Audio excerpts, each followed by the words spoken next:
অন্যদিকে স্কুলের একতলা মিড ডে মিলের রান্নাঘর থেকে নলকূপ সবই জলের তলায়। এই পরিস্থিতিতে চলছে স্কুল। শিক্ষক শিক্ষিকা থেকে পড়ুয়ারা জল পেরিয়ে ঝুঁকি নিয়ে স্কুলে আসছেন, কারণ সরকারিভাবে স্কুল বন্ধের কোনো নির্দেশিকা নেই। এই ছবি খানাকুলের কামদেবপুর প্রাথমিক বিদ্যালয়ের পাশের গ্রাম জয়গোলানন্দপুর।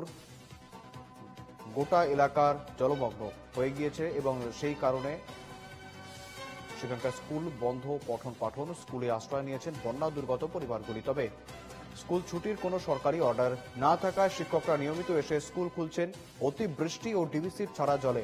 খানাকুলের জল দুর্ভোগ অব্যাহত। খানাকুলের বহু স্কুলেই একই অবস্থা। গ্রামীণ রাস্তাঘাট সম্পূর্ণ বিচ্ছিন্ন, সর্বত্র নৌকাও নেই। এর ফলে জল পেরিয়ে যাতায়াত করতে হচ্ছে সাধারণ মানুষকে। একতলা বাড়িতে ঢুকেছে জল।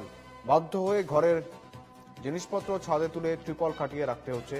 এর মধ্যেই সরকারি পরিষেবা দেওয়ার চেষ্টা করছেন আশাকর্মীরা। এক কোমর জল পেরিয়ে এলাকা ঘুরে ঘুরে মানুষের ঘরে পরিষেবা দিচ্ছেন।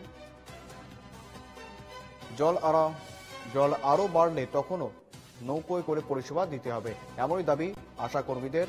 আমার সঙ্গে রয়েছেন প্রতিনিধি তুহিন পাত্র। তুহিন, রীতিমতো যে পরিস্থিতি দেখতে পাচ্ছি আমরা খানাকুলের, তাতে করে একাধিক স্কুলে যদিও সরকারিভাবে বন্ধের নির্দেশ দেওয়া হয়নি, তবে সেই জল পেরিয়ে আসতে হচ্ছে শিক্ষক থেকে ছাত্রছাত্রীরা। অন্যদিকে আশাকর্মীরা প্রত্যেকেই তারা জল পেরিয়ে পরিষেবা দেওয়ার চেষ্টা করছেন এবং সাধারণ মানুষ কার্যত এই যে জল যন্ত্রণায় রীতিমতো দুর্ভোগে রয়েছে। কি ছবি রয়েছে আজকে? দেখো, খানাকুলের পরিস্থিতি কিন্তু এই মুহূর্তে সেই জলমগ্ন অবস্থা এবং জলবন্দী মানুষ। এবার রাস্তাঘাট থেকে শুরু করে সবকিছুই একদম বলা যায় যে জলমগ্ন হয়ে রয়েছে। এবং এই পরিস্থিতিতে যেখানে একাধিক জায়গায় মানে ঘর বাড়ি ডুবেছে, সেখানে স্বাস্থ্য পরিষেবা দিতে কিন্তু গ্রামের যে আশাকর্মীরা রয়েছে তারা কিন্তু বাড়ি বাড়ি পৌঁছে যাচ্ছে।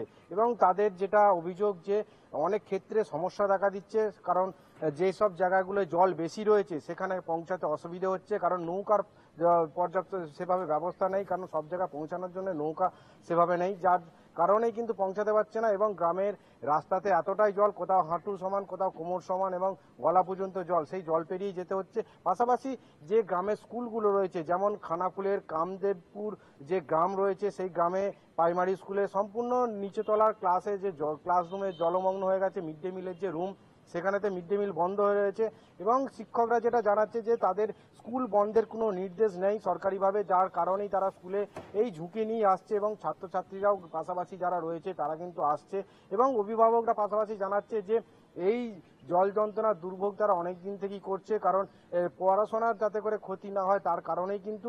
পাশাপাশি যারা ওই স্কুলে পৌঁছাতে পারছে হাঁটু জল পেরিয়ে, কোমর জল পেরিয়ে, তারা কিন্তু বাচ্চাদের কোলে নিয়েই ওই স্কুলে পৌঁছে দিয়ে আসছে এবং স্কুল থেকে নিয়ে আসার ক্ষেত্রেও সেই একই রকম ব্যবস্থা। এবং পাশাপাশি গ্রামের যে সমস্ত মানুষ ঘর বাড়ি ডুবে গেছে তারা কিন্তু হচ্ছে জয়গোলানন্দপুর প্রাথমিক বিদ্যালয় পাশেই গ্রামেই খানাকুলে, সেখানে কিন্তু তারা আশ্রয় নিয়েছে। এবং বলা যায় যে সেই একদিকে ত্রাণ শিবির, একদিকে হচ্ছে মানে ফ্লাড সেন্টার, আর অন্যদিকে কিন্তু ক্লাসরুম, সেইভাবেই কিন্তু তারা পঠন পাঠন চালাচ্ছে। এবং অন্যদিকে যেটা জানিয়ে রাখবো যে একাধিক এলাকায় চাষের জমি ব্যাপকভাবে ক্ষতিগ্রস্ত হয়েছে। এই মুহূর্তে যে ধান চাষ হতো, ধান রোপণ করেছিল চাষিরা, সেক্ষেত্রে ধানের যে উপরে জল উঠে গেছে, চাষের জমি সম্পূর্ণ জলমগ্ন। দীর্ঘদিন ধরে জল জমে থাকায় সেই ক্ষেত্রে কিন্তু এই চাষের যে ফসল সেটা নষ্ট হয়ে গেছে। পরবর্তী ক্ষেত্রে যে পরবর্তী চাষ সেটাও কিন্তু পিছিয়ে যাচ্ছে, আর ধান রোপণ করার সময় থাকবে না। এক্ষেত্রে তারা চরম এই যে পরিস্থিতি তার মধ্যে পড়েছে এবং যে সব মিলিয়ে বলা যায় বিপর্যস্ত খানাকুল। শুভেন্দু।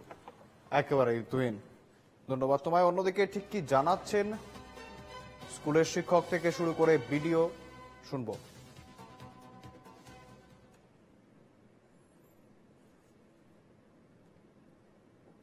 জলপ্রবাহ রয়েছে, ডিভিসি তার মধ্যে অন্যতম কারণ। এর বাইরে হচ্ছে আপনার নিকাশি ব্যবস্থারও কিছু ত্রুটি আছে, যেগুলো আমরা বর্তমানে জানিয়েছি প্রশাসনের সর্বোচ্চ স্তরে। আপনারা জানেন যে প্রাকৃতিক দুর্যোগ রয়েছে, সেই সঙ্গে অরোরা খালের একটা অতিরিক্ত জলপ্রবাহ রয়েছে। এই সমস্ত কিছুই হচ্ছে আমাদের এই দুর্যোগের মানে এই যে বর্তমান যে জলস্ফীতি, তার মূলে রয়েছে এই কটি কারণ। দ্রুত সমাধান তো করতেই হবে, মানুষকে জলমগ্ন রাখা যাবে না। আমরা ইতিমধ্যে আজকেই ত্রাণ ব্যবস্থা করছি, দেখছি কালকের মধ্যে আমরা কতটা বিলি করতে পারি। কাল আছে, পরশু আছে, দুদিনই আমরা টার্গেট করছি ত্রাণ বিলি করা হবে। আমার অফিস এবং আমরা সকলে মিলে যাতে অতি দ্রুত ব্যবস্থা গ্রহণ করা যায়, সেই লক্ষ্যে আমরা ব্যবস্থা গ্রহণ